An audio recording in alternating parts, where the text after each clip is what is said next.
My name is Marin Eliana Crow, 33 years old. It started as a smell I didn't recognize, bitter and wrong, a few minutes before 4 a.m. I'd been dozing on the edge of sleep because Ava, our youngest, was running a fever, and Daniel had her tucked against his chest in the rocker. I remember him saying my name once, just once, and then the crackle moved down the hall like an animal that didn't need to breathe. Fire is louder than you think. It hisses and talks. It finds air where you thought there wasn't any. The next moments break into pictures more than time. My bare feet skidding, Daniel wrapping Ava in a damp towel, Mason clinging to my neck so hard my shoulder throbbed, the front door refusing to open for a heartbeat, and then giving in like it never mattered. We fell into the street wearing smoke and panic, sirens repeating themselves until language didn't. Across the street, a neighbor pressed a pair of mismatched socks into Mason's hands. Someone's teenage daughter draped a blanket around my shoulders. Hose water carved lines through glowing roof beams that folded like cardboard into themselves. I texted from the sidewalk because it felt like the lever you pull when everything else jams. Family group me. We're alive. We have nothing left. I sent it to everyone, my father, my mother, Daniel's parents, siblings, cousins, the people who come for holidays, and the ones who only come for photos. Then I waited for a ping that didn't come. A firefighter asked our names, ages, birth dates, facts that felt too clean for Ash. Daniel kept kissing Ava's hair between answers. Mason asked if the monsters would come back if we closed our eyes. 47 minutes later, the roof gave up and the sky changed color. I typed again on 8% battery. Me. House gone. We're in emergency shelter tonight. Kids safe. Call me. It's amazing what you can hear when no one says anything. Concrete can echo. Blankets rustle like they have opinions. My phone pulsed to tell me the battery was tired and the world was not. 2 hours after my first text, my father posted on Facebook. A beach photo. Him, my mother, 2 cousins squinting into sun in matching shirts like they were auditioning to be the postcard. The caption, "Can't beat family time. #blessed. #Ocean View Resort." Raid receipts don't lie. I watched 3 of them slide online and do nothing. That night, the shelter's cots creaked under other people's exhaustion. We slept in a row, Ava between us, Mason curled at my knees. The fluorescent lights clicked into nighttime mode like a promise no one believed. Daniel and I ate soup out of a plastic container and stared at the ceiling ducts because it was easier than looking at each other and saying the word gone out loud. Grief didn't slam into me. It turned down to static. 3 days later, when my phone finally charged on a waiting room outlet, a text appeared from my mother. "Mom, glad you're all okay. Sorry, we were busy. Hope insurance covers it all. Things happen for a reason." I read it twice and felt nothing except the shape of the sentence "we were busy." Daniel saw my face, didn't ask, didn't need to. He traced circles on Ava's back until she fell asleep. A week passed like a slow bruise. Red Cross vouchers, a list of emergency housing, the brittle grace of strangers being kinder than your own blood. Daniel picked up remote IT gigs off borrowed Wi-Fi. I filled out forms until my name looked wrong. Mason lined up donated toy cars on the windowsill of a room that wasn't ours and asked when we were going home. "Soon," I lied. He nodded like the word could carry weight if you held it still enough. Then my phone started thrashing on a Tuesday afternoon. Buzz after buzz after buzz like a trapped insect. 94 missed calls, all from my father. 1 text. "Dad, send $6,000 or we're finished." No greeting, no question. Not even a fake, "How are the kids?" I sat on the edge of the cot with the message lighting my face and realized something had cracked open in me when the roof did, and instead of trying to hold the pieces together for him, I was going to let them fall where they wanted. I didn't answer for 2 hours. I imagined him watching the typing bubble that never came, the way vultures circle when the road goes quiet. I fed Ava applesauce and watched Mason share the granola bar he didn't like with a boy who didn't like his either. I looked at Daniel, and he looked back with the same decision already made in his eyes. I typed slowly, like truth should be deliberate. "Me, we're still in a shelter. You ignored us. You'll get nothing." 5 minutes later, "Dad, I told you years ago you were on your own. Last chance, Marin. Don't push it." Daniel was working a knot out of Mason's hair with his fingers. I handed him the phone. He didn't flinch. "Good," he said, calm as a lake. "Let him rot." We ping-ponged between hotel vouchers and community centers for 2 more weeks. The kids got quieter in the way children do, when they think noise makes grown-ups break. I heard my voice say, "We're okay enough times to know it was for them, not me." On a Sunday, my cousin Bethany DM'd me a photo of her new kitchen backsplash. White marble tiled to the ceiling, heart emojis lined up like pearls. She didn't ask if we needed anything. I stared at the picture until something inside me made an unfamiliar sound that might have been a laugh. They knew, every one of them. The fire was public, tagged by neighbors, shared by the PTA, and they didn't call. They probably scrolled past our house like you scroll past a headline you don't want to think about. Or worse, talked about us at somebody's breakfast buffet. Such a shame. Thank God we're fine. On the fourth day after that, an old college friend started a GoFundMe without asking. He said sorry in the caption. The number jumped like a heart monitor. $12,200, $9,600, $22,000 in 4 days. That's when my family remembered we existed. Aunt Debbie sent a text novella about drifting apart and the door is always open. My father called. I let it ring. The next morning, Dad, I hear you got a big donation. Grandma's not well. We might need to chip in for medical. Be a grown-up. Step up. Maybe it was the phrase, be a grown-up. Maybe it was picturing Grandma, the only person in that family who ever tucked an extra steadying hand into yours, being used as a lever. Maybe it was every time I'd been told I was too sensitive for noticing the math of love never added up. They only remember us when there's money, Daniel said.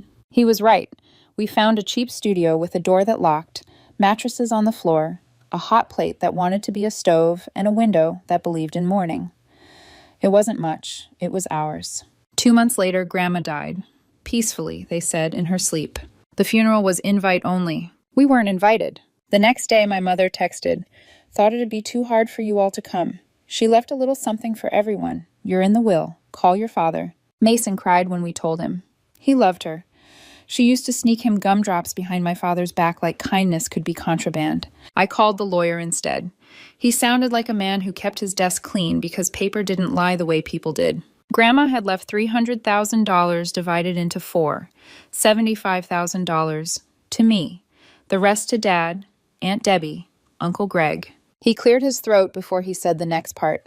My father had already contacted him, trying to convince him I'd waived my share. The lawyer didn't fall for it. He said the money would be released in a few weeks and that it might be wise to keep my distance for now. Daniel nodded when I told him.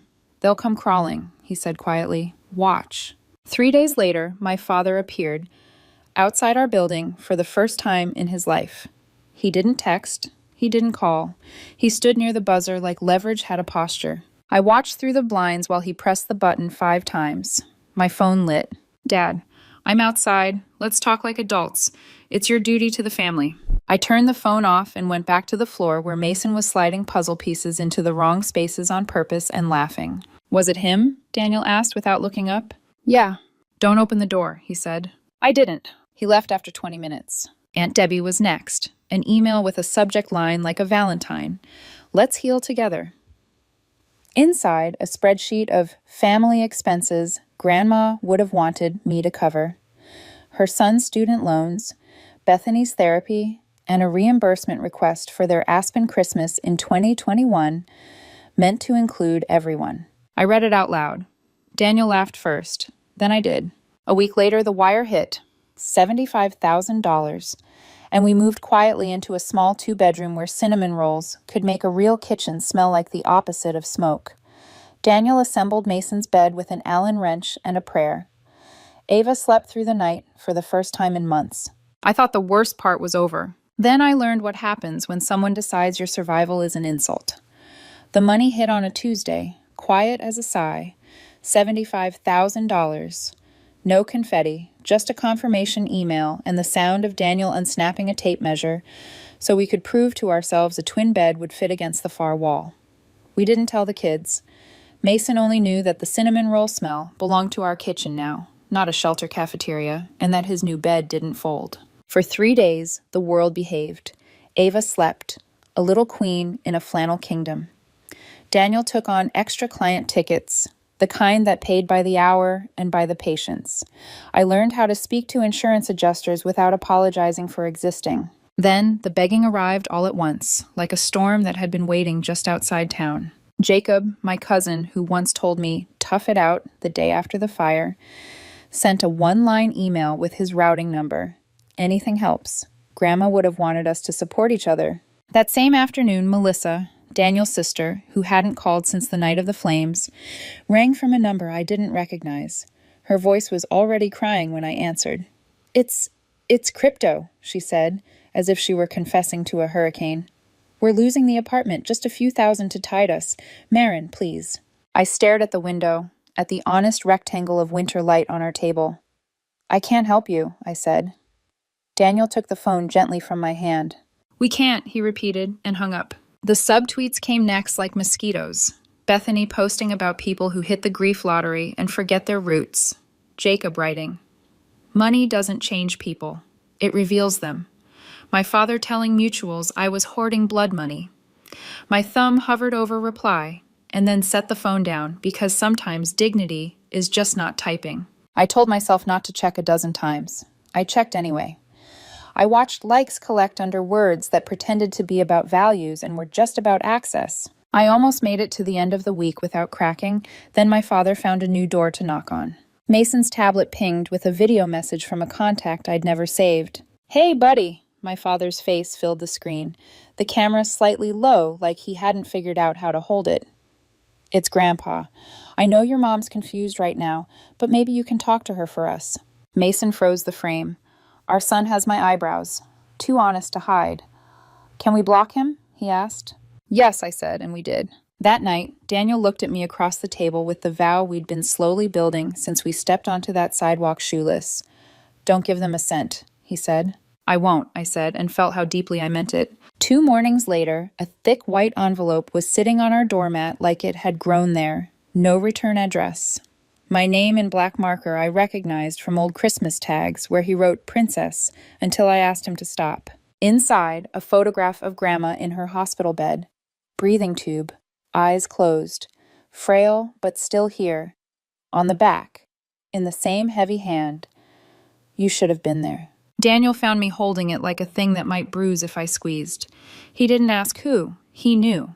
He slid it from my fingers and put it in a drawer with the instruction manuals for appliances we hadn't bought yet. They're not done, he said. I know. The video arrived that afternoon, from an unlisted number. Shot shaky from across the street, it zoomed slowly toward our second-floor window, like a mouth opening. A man's voice, not my father's, not anyone I could place, whispered, "Enjoy it while it lasts." The radiator clanked at the same moment. I flinched anyway. I realized it then. This wasn't about money. Money was the tool. The project was punishment. We had broken a rule, survive without permission, and they needed us to feel sorry for it. I stared at our door as if I could watch resolve latch itself. We changed the numbers on our phones. We locked down the school pickup list, double-signed forms, gave the office photos of every adult allowed to say the kids' names. We ordered cheap security cameras and pointed them at the hallway because paranoia is just practice in some neighborhoods. I wanted it to be enough. I wanted to believe we could build a life by adding locks and subtracting invitations. But punishment is creative when it's bored. 2 days later, the hospital called about our flu, follow-up for Mason. The intake nurse paused at her screen. Just a moment, she said. Your insurance is showing a duplicate profile created recently. Parent, Gregory Crow. My uncle. He'd created a shadow chart under Mason's name to see our records, to watch our life like it was a show he wasn't paying for. Daniel stood so fast his chair knocked into the wall. We're done running, he said. He wasn't talking about new passwords. He meant we were going to tell the truth out loud. That night, we sat on the couch and did the small, brave thing most people avoid because it looks impolite. We wrote it all down. Then we sent it. Not to the family, to the people around them. Daniel drafted the timelines like an engineer. The fire, the group chat, the silence, the "we were busy," the $6,000 text, the GoFundMe, the sudden rediscovery of their son when the number hit $22,000, the inheritance, the show at our buzzer, the spreadsheets of family expenses, the whispering posts, the video to our child, the photo on our doormat, the stalker clip from across the street, the duplicate insurance file. I edited for clarity, the kind that doesn't look angry so people actually read it. We attached screenshots. We included dates. We removed adjectives that made it about our feelings so it would stay about their actions. We pressed send to employers, church deacons, a book club moderator, an HOA president, 2 PTA heads, and 3 people who had once told me they believe in accountability until it moves in next door. We didn't lie, we didn't embellish, we didn't ask for anything. We ended each message with a single line. This is who they are, and this is what they did. The world answered, slowly at first, like a machine warming up. My father was removed from the church finance committee, pending review. Aunt Debbie announced on Instagram that her yoga studio would be closing for a restorative pause. Bethany made her profile private. Jacob posted a story about cancel culture and then deleted it when someone in his comments asked about the Aspen reimbursement. I didn't feel triumphant. I felt even. For the first time in months, I didn't dream in smoke. Then a letter arrived with a court seal so clean I could see our ceiling lamp reflected in it. A petition has been filed to dispute the division of assets within the estate of Mr. Crow, deceased. Filed by Gregory Crow, Deborah Reeves, and Thomas Crow, Sr. They wanted my share, all of it.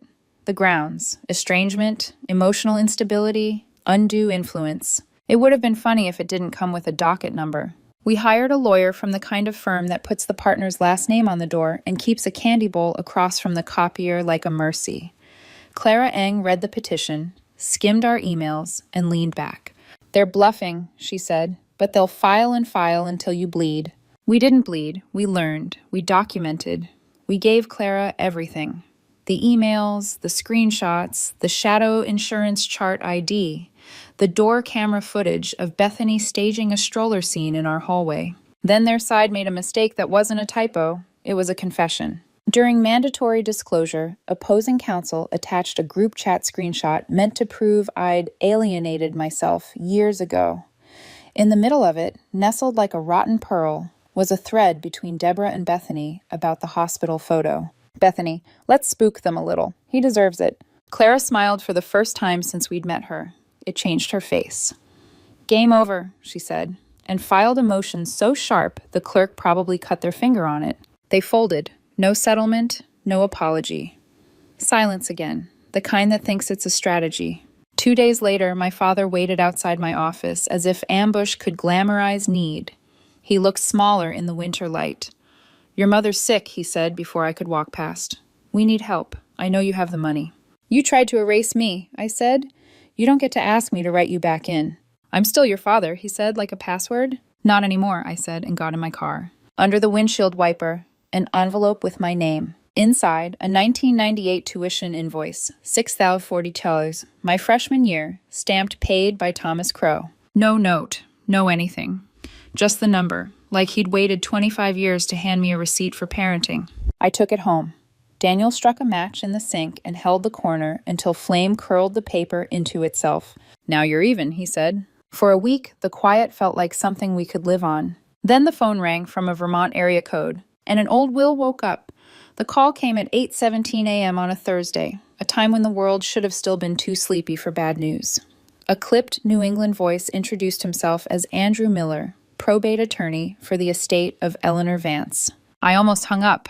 I didn't know any Eleanor Vance. Then he said, she listed you as sole beneficiary. I sat down. There must be a mistake. No mistake, Ms. Crow. Miss Vance was your grandmother's sister. She left a modest fortune plus a letter addressed to you. By lunch, $225,000 had appeared in my account. No ceremony, no strings, just a note in careful cursive scanned into an email.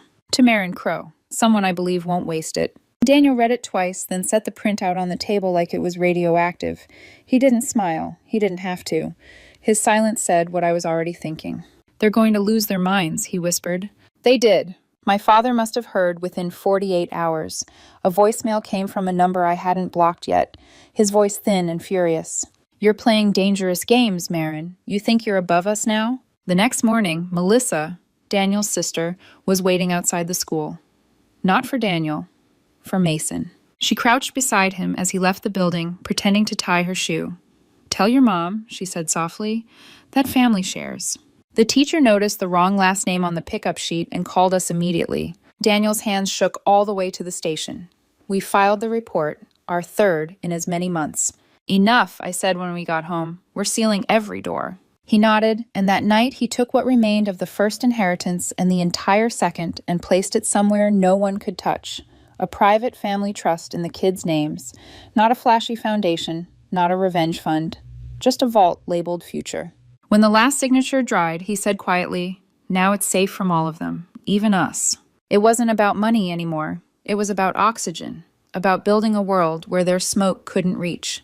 2 weeks later, Karma decided to borrow a microphone. One of my old college friends, Nora, ran a small podcast about ordinary people surviving extraordinary cruelty. She'd heard bits of our story from mutual friends. No names, she promised, just patterns. People will relate. Daniel hesitated, but I said yes. We sat in her studio, a rented office with peeling wallpaper and a microphone that caught every heartbeat. I told the story straight. The fire, the silence, the text, the inheritance, the stalking. Nora didn't interrupt. She just let the pauses breathe.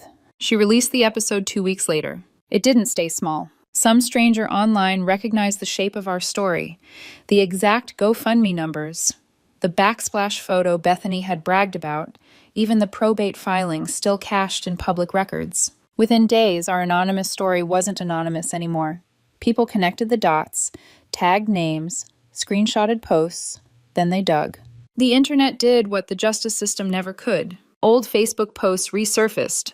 My father's blood money rant, Bethany's grief lottery caption, my aunt's Aspen reimbursement email. They spread like mold on sunlight. Comments turned. Sponsors pulled from Aunt Debbie's yoga studio. My father was removed from his HOA board for behavior unbecoming. Jacob lost his job after HR discovered the insurance record stunt. And Bethany's new fiancé, the one who'd believed every sob story, quietly deleted every photo of her, then closed his account. For the first time, silence came from them. No texts, no calls, just digital craters where entitlement used to live. Then, late one night, a group message lit up Daniel's phone. Not mine. It was from my mother. "Congratulations, you win. You poisoned our family. Hope the money keeps you warm." Daniel read it, handed me the phone, and blocked the number without asking. Neither of us said anything for a while. Then he exhaled and said, "Warmth isn't from money, it's from peace." He was right, but peace has a strange quiet after so much noise. Months passed. We stopped looking over our shoulders. Mason joined a robotics club. Ava started painting. Daniel fixed up an old bike for the commute. I built a small online business making personalized science kits for kids. Curiosity boxes, we called them. Sometimes the mail still made me flinch, but mostly it was bills, catalogs, and the kind of junk that proves you exist. The house smelled like cinnamon again. Normal was starting to trust us. Then one Thursday, I opened the mailbox and froze. No stamp, no return address, just my name, Marin, written in a hand I hadn't seen since I was a teenager. The letters trembled slightly, like the writer's hand had aged with guilt. Inside was a single sheet of paper, blue ink, slanted script. They told me not to reach out, said you changed, but I've been watching quietly. You did what I couldn't. You broke the cycle. I'm proud of you. Grandma Ruth, P.S. There's something hidden in the attic of my old house. I don't trust them to find it. I read it 3 times. Ruth, my mother's mother, the one who'd gone silent decades ago when my parents took over every narrative. I didn't even know she was still alive. The house she mentioned had been sold 2 years ago, handled by Aunt Debbie herself. We thought it was long gone. Daniel looked at the letter, then at me. His eyes held the same mix of exhaustion and curiosity that started everything. "What do you think it is?" he asked. "I don't know," I said, but she waited until now for a reason. He folded the paper carefully, slid it back into the envelope, and tucked it in his jacket pocket. "Then we'll find out," he said. "Tomorrow. Tomorrow we drive back to the town we left behind, to a house that doesn't belong to us, to an attic that might still remember who did what to whom. I don't know what's waiting up there. Proof, revenge, maybe forgiveness. But after all this time, after every flame and silence and inheritance, one thing finally feels certain. Whatever is in that attic, it's the last secret my family will ever keep."